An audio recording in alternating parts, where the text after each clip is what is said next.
lihat penjualannya naik 30% YoY dibandingkan kuartal pertama tahun 2021.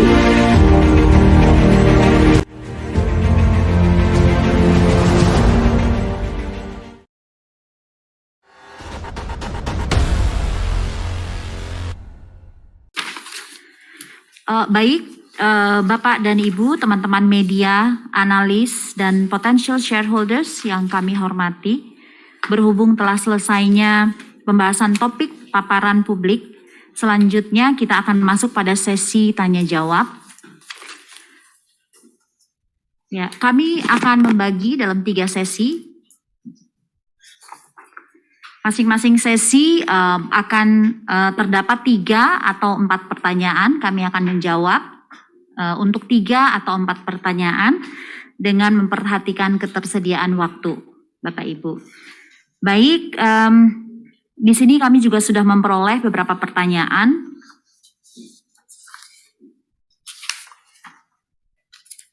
Saya akan membacakan pertanyaan dan akan dijawab oleh direksi dan pimpinan perusahaan. Oke, kita akan masuk pada sesi pertama. Sesi pertama yang kami dapat jawab kali ini ada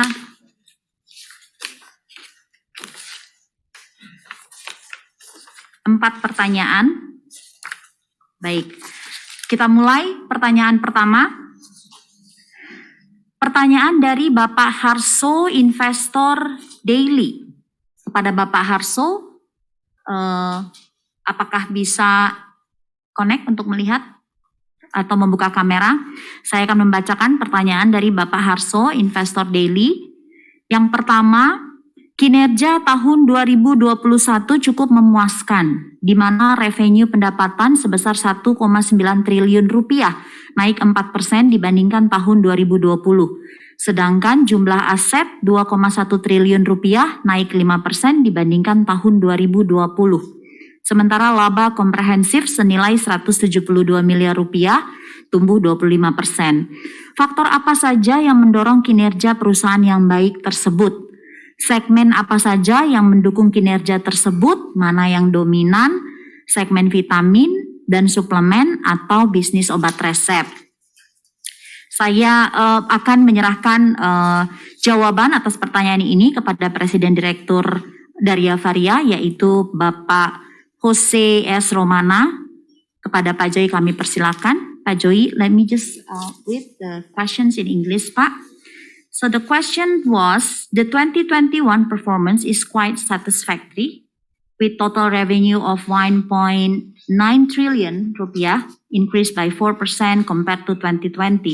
Meanwhile, total assets of 2.1 trillion rupiah increased by 5% compared to 2020.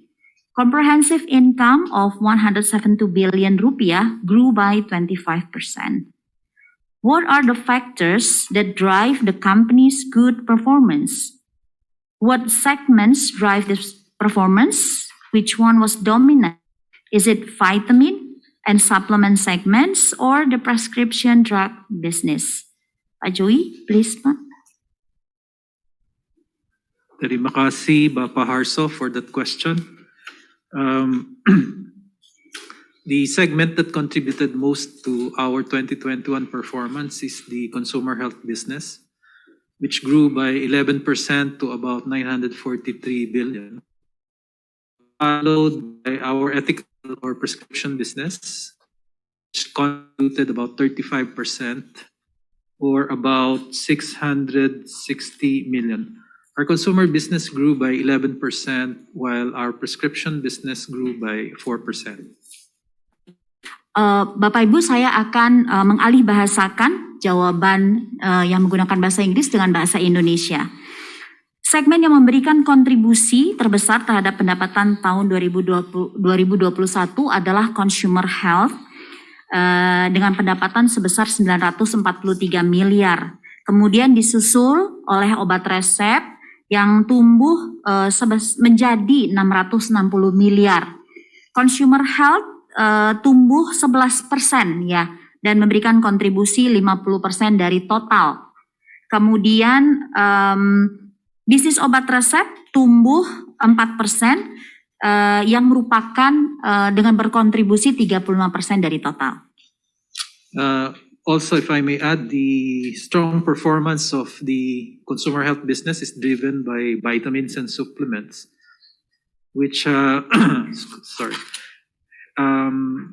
held steady at high levels since the start of the pandemic in 2020. The increased awareness among consumers about the important role of vitamins in boosting their immune system was key to sustaining this upward momentum. Kinerja kuat segmen consumer health yang berkelanjutan terlihat di pasar multivitamin dan suplemen kesehatan, ya. Dengan permintaan terjaga tinggi dan stabil sejak bermulanya pandemi pada awal 2020. Kemudian meningkatnya kesadaran konsumen akan pentingnya vitamin dalam meningkatkan sistem kekebalan mereka itu menjadi faktor di balik kuatnya momentum pemulihan ini. Now, while the market conditions remain challenging, especially in the ethical business, our prescription business was able to drive its performance throughout 2021, and thanks mostly to the accelerated launch of new products in the market, including those related to the treatment of COVID-19. Dengan kondisi pasar yang terus menantang, terutama untuk obat resep, perseroan mampu mendorong kinerjanya di bisnis obat resep selama 2021, terutama berkat peluncuran beberapa produk baru perseroan yang dipercepat di awal 2021, termasuk yang terkait dengan pengobatan dan pencegahan COVID-19. We also had to ensure that we have a steady supply of products of high demand, and to make them accessible both to doctors, also to patients and consumers. Kami juga memastikan kestabilan pasokan produk-produk yang mempunyai angka permintaan yang tinggi di pasar, sehingga untuk memastikan bahwa produk-produk ini selalu tersedia bagi dokter dan pasien untuk dibeli dari berbagai penyedia obat resep. Oke, saya rasa demikian jawaban atas pertanyaan yang pertama dari Pak Harso, Investor Daily. Saya juga akan membacakan pertanyaan kedua, masih dari Pak Harso, Investor Daily. Oke, pertanyaan kedua.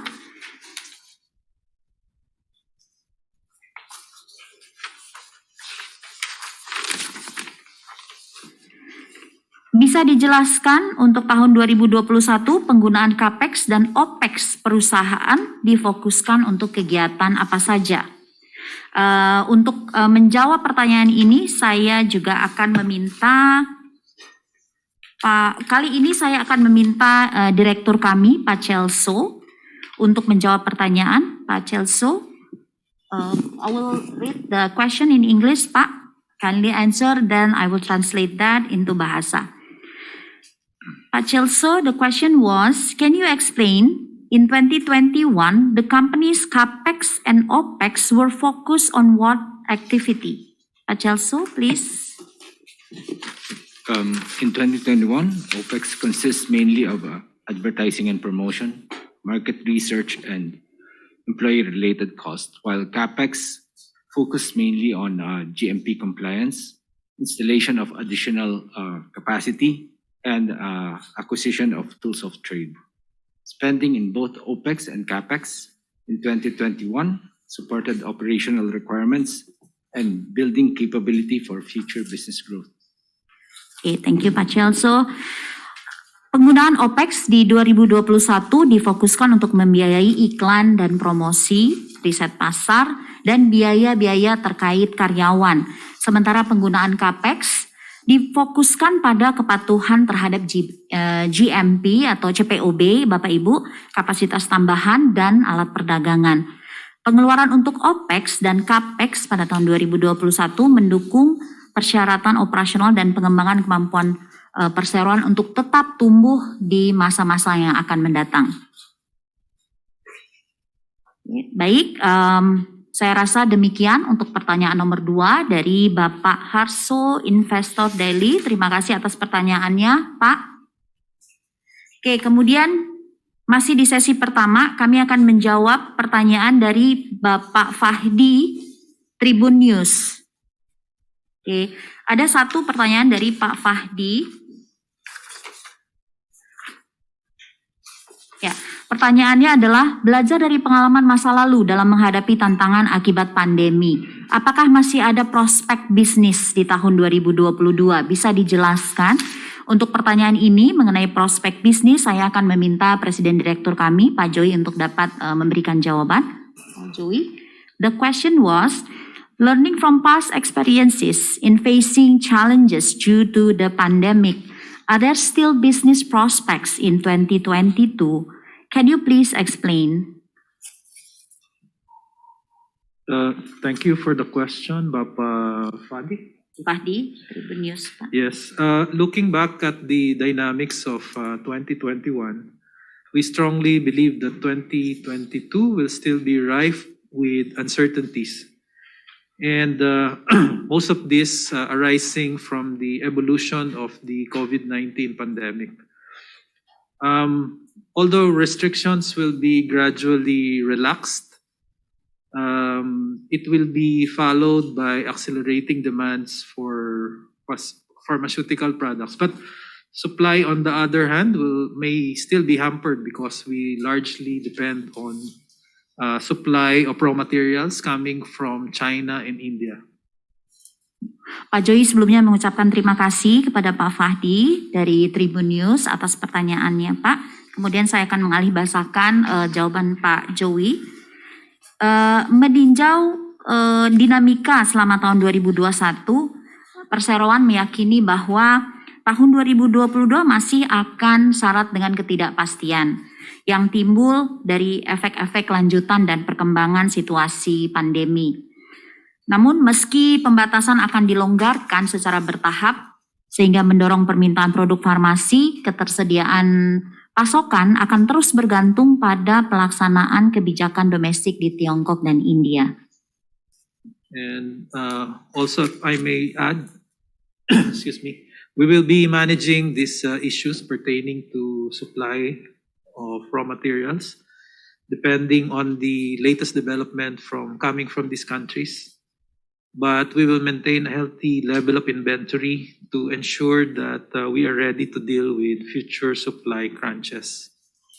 Ya, hal ini akan kami antisipasi, terutama mengenai ketersediaan pasokan tadi, dengan tetap mencermati perkembangan terkini di kedua negara tersebut.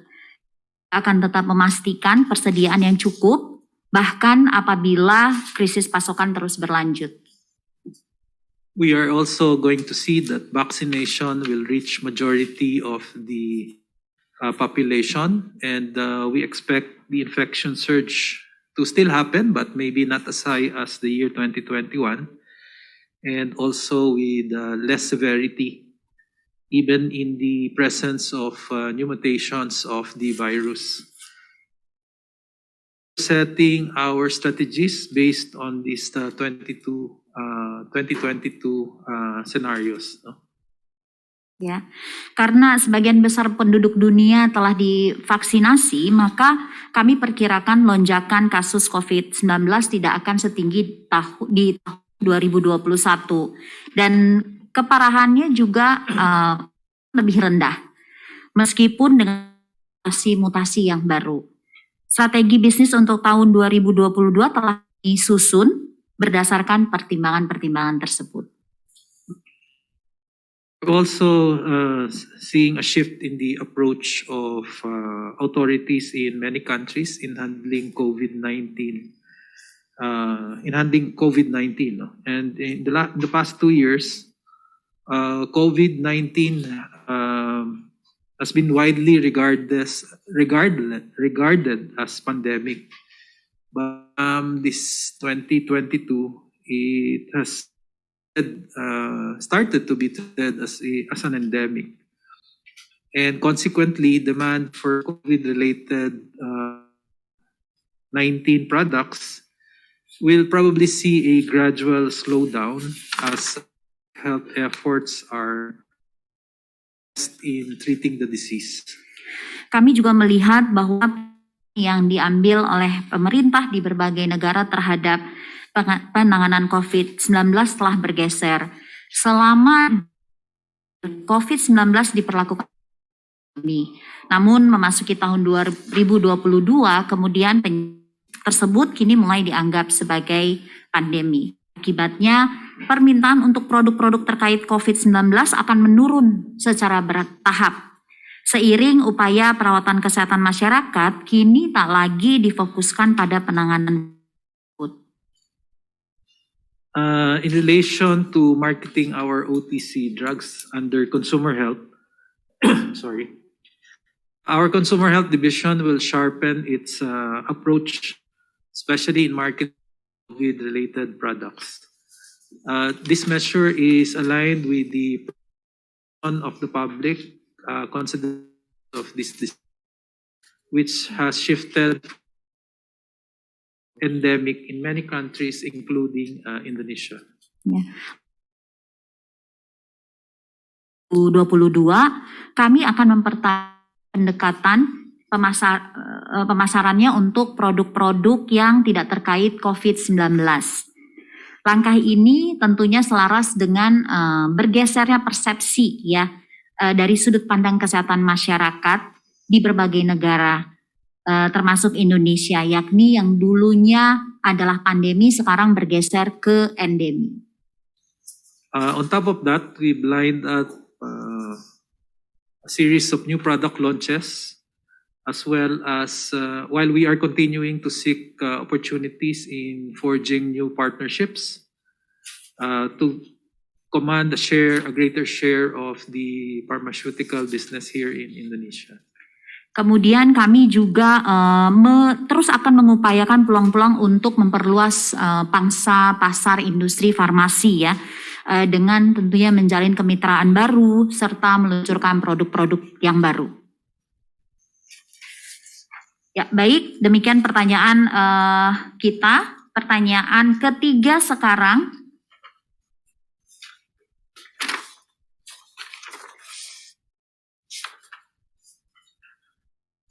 Oh sorry, ini pertanyaan keempat ya Bapak Ibu ya, maaf.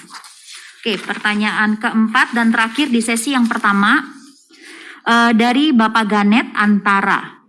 Apakah perusahaan tetap membagi dividen di tahun 2021 di tengah kondisi COVID-19? Apakah jumlahnya lebih banyak dibandingkan tahun 2020? Dan pertanyaan ini saya akan meminta bantuan dari Pak Joey, Presiden Direktur kami untuk menjawabnya. Pak Joey, the question was, will the company continue to distribute dividends in 2021 amidst the COVID-19 conditions? Is the amount bigger than in 2020? Thank you for the question, Bapak Ganet. The company continues to maintain its strong commitment to shareholder value. And Dari Varia will be distributing a total of about 123.2 billion in dividends from its 2020 net profits. For 2021, company will distribute a total of 127.7 billion dividends, or a positive 3.6% higher than 2020. Ya, Pak Joy sebelumnya mengucapkan terima kasih kepada Pak Ganet dari Antara. Baik, oke, jawabannya adalah Perseroan tetap akan mempertahankan komitmennya untuk memberikan nilai bagi para pemegang saham kami dengan membagikan dividen dari laba bersih tahun buku 2020 sebesar 123,2 miliar. Untuk tahun 2021, Perseroan akan membagikan dividen total sebesar 127,7 miliar. Dan ini naik 3,6% dari tahun 2020. Mungkin bisa saya tambahkan, ini total dividen termasuk dividen interim ya, Bapak Ibu. Oke, demikian sesi 1. Terima kasih Bapak Ibu atas pertanyaannya untuk sesi pertama.